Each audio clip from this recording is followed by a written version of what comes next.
Madam, ಈಗ ಸಹಜವಾಗಿ ದರ್ಶನ್ ಅವ್ರನ್ನೆಲ್ಲ ನೋಡಿದಾಗ ಆರಾಮಾಗಿದ್ದಾರೆ, ಏನೋ ಫೆಸಿಲಿಟಿ ಸಿಗ್ತಾ ಇರ್ಬೋದು ಅನ್ನುವಂಥ ಅನ್ಸುತ್ತಾ, ನಿಮ್ಗೆ ಅನ್ಸುತ್ತಾ? ಇಲ್ಲ ನೋಡಿ, ಒಂದು ಫೋಟೋನಲ್ಲಿ ಅವ್ರು ಕೂತಿದ್ದಾರೆ ಅಂದರೆ ಆರಾಮಾಗಿ ಇದ್ದಾರೆ, ಜಾಲಿಯಾಗಿದ್ದಾರೆ, ಯಶೋ ಆರಾಮಲ್ಲಿದ್ದಾರೆ ಅಂತ ಹೇಳಿದರೆ ಎಲ್ಲೋ ಒಂದು ಕಡೆ ತಪ್ಪಾಗುತ್ತೆ. ಆ ಫೋಟೋನಲ್ಲಿ ಏನೂ ಮಾತುಗಳು ಬರ್ತಾ ಇಲ್ಲ. ಅವ್ರು ತುಂಬ ಸ್ಟ್ರೆಸ್ಸಲ್ಲಿರ್ತಾರೆ. ಬಿಕಾಸ್ ಈ ಥರ ನಡೆದ್ರೆ ಯಾರು ಆರಾಮಾಗಿರೋಕ್ಕಾಗತ್ತೆ? ಒಳಗಡೆನೆ ಬೇಕ್ರಿ ಇದೆ, ಸೊ ಸಿಗರೇಟ್ ಸಿಗುತ್ತೆ, ಎಲ್ಲವೂ ಸಿಗುತ್ತೆ. ಈ ಥರದ ವಿಚಾರಗಳು ಸಾಕಷ್ಟು ಸಾರಿ ಚರ್ಚೆ ಆಗ್ತಾನೆ ಇರುತ್ತೆ. ಕೆಲವು ಸಾರಿ ವಿಚಾರಗಳು ಕೂಡ ಹೊರಗೆ ಬರುತ್ತೆ.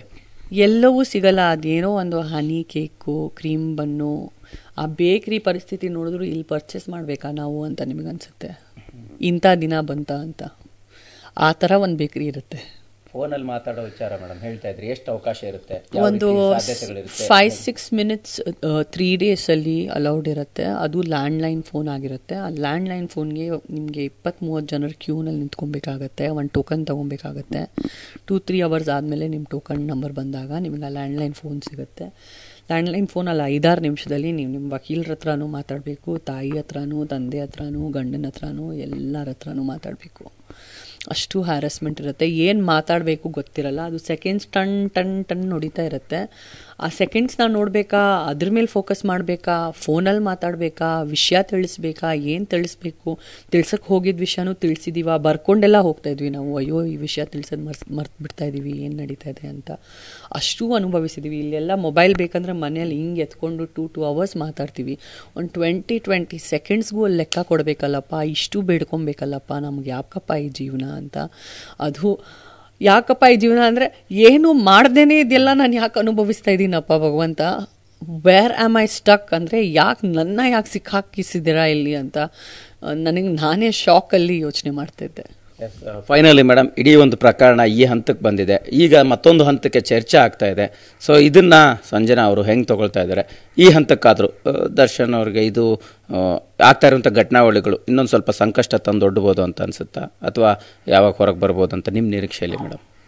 ಎಲ್ಲರೂ ನಿರೀಕ್ಷಿಸ್ತಾ ಇದ್ದೀವಿ, ನಾನೇ ಅಲ್ಲ, ಇಡೀ ಕರ್ನಾಟಕ, ಇಡೀ ಕನ್ನಡ ಇಂಡಸ್ಟ್ರಿನ ನಿರೀಕ್ಷಿಸ್ತಾ ಇದೆ. ಆ್ಯಂಡ್ ಆದಷ್ಟು ಬೇಗ ಹೊರಗೆ ಬರಬೇಕು. ಇದು ನಿಜಕ್ಕೂ ಬೇಕಾಗಿರಲಿಲ್ಲ. ಇವಾಗ ಇದೆಲ್ಲ ಏನು ನಡೆದು ಹೋಗಿದೆ, ಈ ಇಂಪ್ರೂವ್ಮೆಂಟ್ಸು ನಿಜಕ್ಕೂ ತುಂಬ ಅನ್ನೆಸೆಸರಿ ಅಂತ ಅನ್ನಿಸ್ತಾ ಇದೆ. ಆ್ಯಂಡ್ ಇದಕ್ಕೆಲ್ಲ ಮೂಲ ಕಾರಣ ನಾವು ಜನರನ್ನ ನಂಬ್ತೀವಲ್ವ. ಒಂದೇ 1 ಸೆಕೆಂಡ್ ವೀಡಿಯೋ ಕಾಲಲ್ಲಿ ಅದು ಬಹುಶಃ ಒರಿಜಿನಲ್ ಆಗಿದ್ದರೆ, ವೀಡಿಯೋ ಕಾಲ್ ನಮ್ಗೆ ಗೊತ್ತೂ ಇಲ್ಲ ಅದು ಒರಿಜಿನಲ್ ಇಲ್ವೋ ಅಂತ. ಬಹುಶಃ ಒರಿಜಿನಲ್ ಆಗಿದ್ದರೆ ಪರವಾಗಿಲ್ಲ, ಒಂದು ಹಾಯ್ ಹೇಳಿದ್ರೆ ಏನೋಗುತ್ತೆ, ಅಭಿಮಾನಿ ಅಂತ ದೊಡ್ಡ ಮನ್ಸು ಮಾಡಿಬಿಟ್ಟು ಹಾಯ್ ಹೇಳಿದ್ದಾರೆ. ಅದು ನೋಡಿದ್ರೆ ಎಲ್ಲಿಂದ ಎಲ್ಲಿ ಹೋಗಿ FIRಗಳೇ ಆಗೋಗಿದೆ. ಸೊ ನಾವು ಜನರನ್ನ ನಂಬ್ತೀವಲ್ಲ, ಅದು ನಂಬೋದೇ ನಮ್ಮ ಅತ್ಯುತ್ತಮ ದೊಡ್ಡ ತಪ್ಪು. ಆ ನಂಬೋದು ಒಳ್ಳೆತನದಿಂದ ಬರುತ್ತೆ. ನಾವು ಒಳ್ಳೆಯವರಾಗಿದ್ದರೆ ನಂಬ್ತೀವಿ, ನಾವು ನಂಬಲೇಬಾರ್ದು. ಇದರಿಂದ ನಮಗೆ ಅದು ಒಂದು ಪಾಠ ಸಿಗುತ್ತೆ.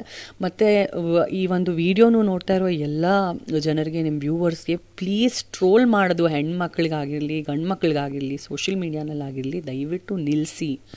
ದುರುಪಯೋಗ ಮಾಡಬೇಡಿ ಟೆಕ್ನಾಲಜಿದು. ಟೆಕ್ನಾಲಜಿ ಮೂಲಕ ನಾವು ನಮ್ಮ ಕರಿಯರ್ ಮಾಡ್ಕೊಬೇಕು, ನಾವು ಬೆಳಿಬೇಕು, ನಾವು ನಮ್ಮ ಜೀವನ ಮಾಡ್ಕೊಬೇಕು. ನಮ್ಮ ಜೀವನಗಳು ಹಾಳು ಮಾಡ್ಕೊಬಾರ್ದು, ನಾವು ಚಿಕ್ಕವರಾಗಬಾರ್ದು, ನಾವು ಕೆಟ್ಟವರಾಗಬಾರ್ದು ಅಂತ ನಾನು ಹೇಳ್ತಾ ನನ್ನ ಮಾತುಗಳು ಮುಗಿಸ್ತೀನಿ. Thank you madam. Thank you. Thanks. Yes, ಇದಿಷ್ಟು ಸಂಜನಾ ಗಲ್ರಾನಿ ಅವರ ಮಾತಾಗಿರ್ತಕ್ಕಂಥದ್ದು. ಸಹಜವಾಗಿ ಅಂದರೆ ಅವತ್ತಿನ ನನ್ನ ಜೈಲು ದಿನಗಳೇನಿತ್ತು ಅದು ಖಂಡಿತ ಕಷ್ಟಕರವಾಗಿತ್ತು.